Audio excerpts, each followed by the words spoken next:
আসসালামু আলাইকুম। আজকে কথা বলবো সূচক নিয়ে। সূচক ও লগারিদম টপিক নিয়ে আলোচনা করব। সূচক আসলে কি?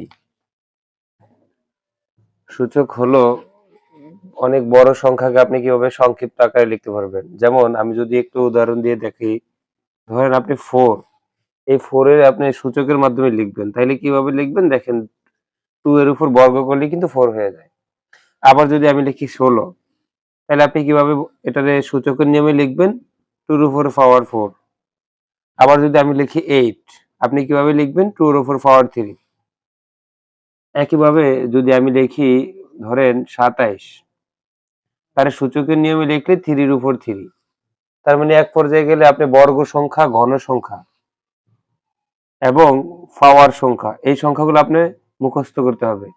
যেমন 1 এর বর্গ 1, 2 এর বর্গ 4, অথবা 1 এর কিউব 1, 2 এর কিউব 8, অথবা 1 এর 4 1, 2 এর 4 16। এইভাবে আপনি এই সংখ্যাগুলো বারবার মুখস্থ রাখতে হবে। যদি এই সংখ্যাগুলো মুখস্থ করতে পারেন তাহলে সূচক আপনার জন্য সহজ।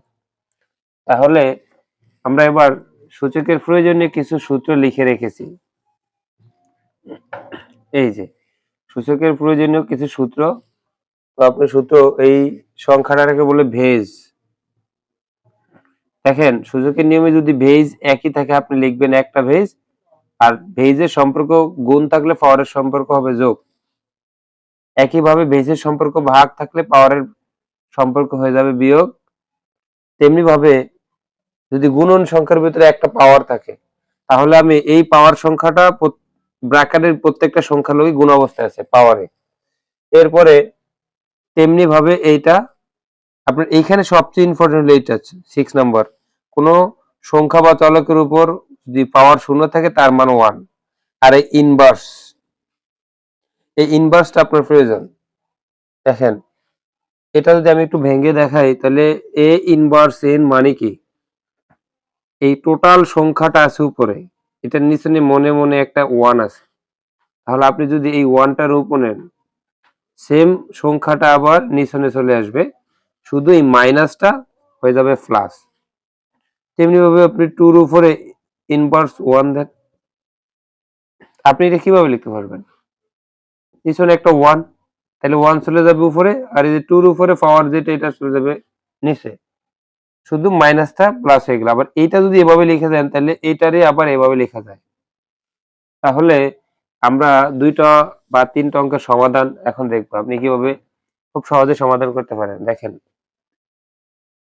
সূচকে আপনি প্রথমেই দেখবেন যেই সংখ্যাটা আছে এক্স এর মান বের করতে বলছে, এই সংখ্যাটা আসলে ভাঙানো যায় কিনা।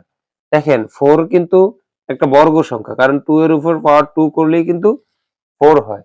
তাহলে আপনার প্রথমে কাজ হইলো 4 এর ভাঙানো। 4 এর কিভাবে ভাঙাবো? 2 এর পাওয়ার 2, এই পাওয়ার 2 কিন্তু x প্লাস 1 এর সাথে গুণ অবস্থায়।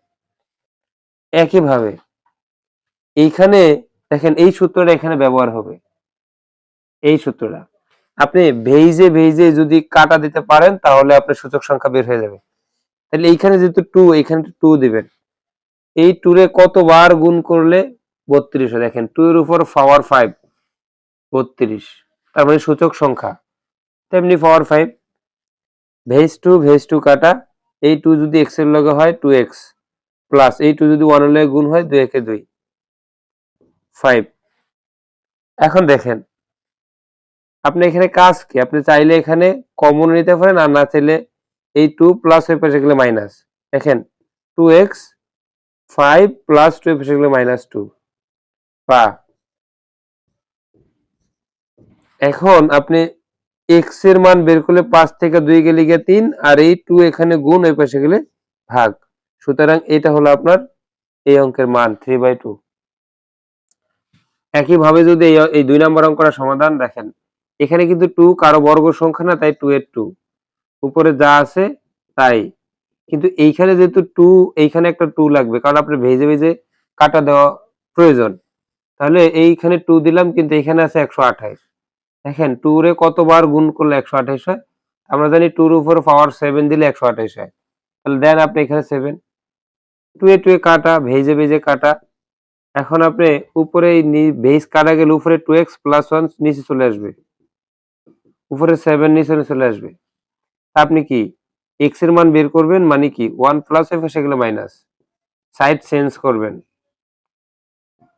2x 7 থেকে 1 গেলে 6, এই দেখেন 2 এ 2 এ কাটা, সুতরাং এখানে আরো 2 6 এর ভিতরে 3 বার যায়, তার মানে x এর মান 3, এটাই তার অ্যান্সার।